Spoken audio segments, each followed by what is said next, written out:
இன்னைக்கு தசகம் 1ல 8th ஸ்லோகம் பார்க்க போறோம். நம்ராணாம் சந்நிதத்தே சததமபி புரஸ்தைர் அனப்யர்த்தி தானபி அர்த்தான் காமானஜஸ்ரம் விதரதி பரமானந்த சாந்திராம் கதிம்ச இத்தம் நிஷேஷலப்யோ நிரவதிக பல பாரிஜாதோ ஹரேத்வம் க்ஷுத்ரம் தம் சக்ரவாட்டி த்ருமமபிலஷதி வியர்த்தமர்த்தி व्रजोयम् नम्राणां सन्निधत्ते सततमपि पुरस्तैर् अनभ्यर्थितानपि नम्राणां सन्निधत्ते सततमपि पुरस्तैर् अनभ्यर्थितानपि अर्थान् कामानजस्रं वितरति परमानन्द सान्द्रां गतिं च अर्थान् कामानजस्रं वितरति परमानन्द सान्द्रां गतिं च इत्थं निःशेषलभ्यो निरवधिकफलः पारिजातो हरे त्वम् इत्थं निःशेषलभ्यो निरवधिकफलः पारिजातो हरे त्वम् क्षुद्रं तं चक्रवाटी द्रुममभिलषति व्यर्थमर्थी व्रजोऽयम् क्षुद्रं तं चक्रवाटी द्रुममभिलषति व्यर्थमर्थी व्रजोऽयम् नम्राणां सन्निधत्ते सततमपि पुरस्तैर् अनभ्यर्थितानपि अर्थान् कामानजस्रं वितरति परमानन्द सान्द्रां गतिं च इत्थं निःशेषलभ्यो निरवधिकफलः पारिजातो हरे त्वम् क्षुद्रं तं चक्रवाटी द्रुममभिलषति व्यर्थमर्थी व्रजोऽयम् नम्राणां सन्निधत्ते सततमपि पुरस्तैर् अनभ्यर्थितानपि अर्थान् कामानजस्रं वितरति परमानन्द सान्द्रां गतिं च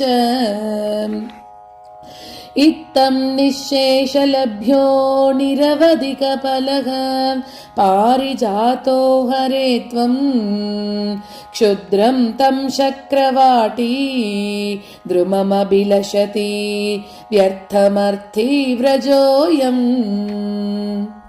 இந்த ஸ்லோகத்தில் என்ன சொல்றார், முன்னாடி ஸ்லோகத்தில் என்ன சொல்றார் அப்படின்னா, உன்னோட படைப்புங்கிறது நான் ரொம்ப சந்தோஷமா ஏத்துக்கிறேன் அப்படிங்கிறார். ஏன்? அப்பதான் அச்சாவதாரத்துல ஒன்ன முழுமையா அனுபவிக்க முடியும் அப்படின்னு நம்மளுக்கு 7வது ஸ்லோகத்துல சொல்றார். இதுல என்ன சொல்றாருன்னா, அப்படி யாரெல்லாம் ஒன்ன இடைவிடாம தியானம் பண்ணிண்டு சதா உன்னையே நினைச்சுட்டே இருக்காளோ அவளுக்கு முன்னாடி நீ என்ன கொடுக்கற அப்படின்னா உன்னோட காட்சி கொடுக்கற, அவளால உன்னை பார்க்க வைக்கிற அப்படின்னு சொல்ற. அது மட்டும் இல்ல, அவளுக்கு முன்னாடி நீ காட்சி கொடுக்கறதோட மட்டும் இல்லாம அவ எனக்கு இது வேணும் அது வேணும் அப்படின்னு கேட்கலாம் வேண்டாமா. நீ என்ன பண்ற, ஒரு தடவை அவ கையெடுத்து சேவிச்சு குருவாயூரப்பா அப்படின்னு ஒரு தடவை சொன்னாலே அவ கேட்கறதும் கொடுக்கற, அதுக்கு மேல கேட்காததும் சேர்த்து கொடுக்கறியாம். என்ன கேட்பா? ஒரு மானிட பிறவியா இருந்தாக்க எனக்கு வீடு வாங்கணும், நகை வாங்கணும், இதுதான் கேட்பா. அதையும் கொடுக்கறாராம் குருவாயூரப்பன் கேட்டாக்க. அது இல்லாம அவ கேட்காதது என்ன கொடுக்கறா? யாராவது போய் டக்குன்னு நம்ம வேணும்னா நம்மளுக்கு பொருள் மெட்டீரியலிஸ்டிக்கா தான் ஏதாவது கேட்போம். ஆனா பெருமாள் என்ன கொடுக்கிறார்? நீ ஒரு தடவை கையெடுத்து குருவாயூரப்பான்னு கூப்பிட்டாக்க தர்மம், அர்த்தம், காமம், மோக்ஷம் நீ கேட்டது எல்லாம் கொடுக்கிறார். உனக்கு பொருட்கள் வேணுமா கொடுக்கிறார். அதையும் தாண்டி நீ கேட்கவே வேண்டாம், நீ என்னை நம்பி வந்துட்டல்ல, உனக்கு நான் மோட்ச சாம்ராஜ்யமே கொடுக்குறேன் அப்படின்னு அதையும் கொடுக்குறாராம். இவ்வளோ கொடுக்குற அவர் எங்க இருக்கார்? ரொம்ப எளிமையா குருவாயூர்ல இருக்காராம். எளிமையா இருக்கிறதோட மட்டும் இல்ல, எல்லையில்லாத பலன்களை கொடுக்கக்கூடிய அந்த பெருமாள் குட்டி கிருஷ்ணனா குருவாயூர்ல இருக்கார் அப்படின்னு சொல்றார். அவர் யாரு? ஒரு பாரிஜாத மரம். ஏன் பாரிஜாத மரம்னு சொல்றா? நம்மளுக்கு தெரியும் பாரிஜாத மரம் கேட்டதெல்லாம் கொடுக்கக்கூடியதுன்னு. அது பெருமாள் எங்கேருந்து எடுத்துன்னு வந்தார்? அது ஒரு பிரான்ச் ஸ்டோரி. அது இப்ப நம்ம அந்த கதைக்குள்ள போகல. இந்திரனோட கொல்ல பக்கத்துல இருந்து பாரிஜாத மரம் இருக்கு. அது என்ன பண்ணும்? கேட்டதெல்லாம் கொடுக்கக்கூடியது அந்த பாரிஜாத மரம். ஆனா பெருமாள் எப்படி இருக்காருன்னா, அந்த பாரிஜாத மரம் என்ன கொடுக்கும் நம்மளுக்கு? நம்ம என்ன கேட்கிறோமோ அது மட்டும்தான் கொடுக்கும். ஆனா பெருமாள் அப்படி கிடையாது. மோட்சம் கொடுக்கிறார், நம்மளுக்கு வேண்டிய பலன்கள் கொடுக்கிறார். அது மட்டும் இல்லாம அவரையே நம்மளுக்கு கொடுத்துடுறாராம்.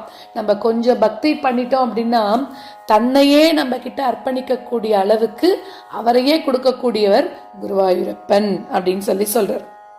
அதனால என்ன சொல்றாருன்னா, இப்படி நீ கண்ணுக்கு எதிரில் எளிமையா கிடைக்கிறதுக்கு அரிதான பொருள் குருவாயூர்ல இருக்கும்போது ஏன் எல்லாரும் அந்த பாரிஜாத மரம் அதை தேடி போறா அப்படின்னு சொல்றார்.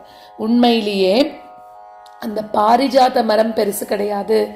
குருவாயூர்ல எளிமையா இருக்கக்கூடிய நீதான், ஒன்னதான் நாங்க பாரிஜாத மலரா நினைச்சுட்டு இருக்கோம் அப்படின்னு இந்த ஸ்லோகத்துல சொல்றார்.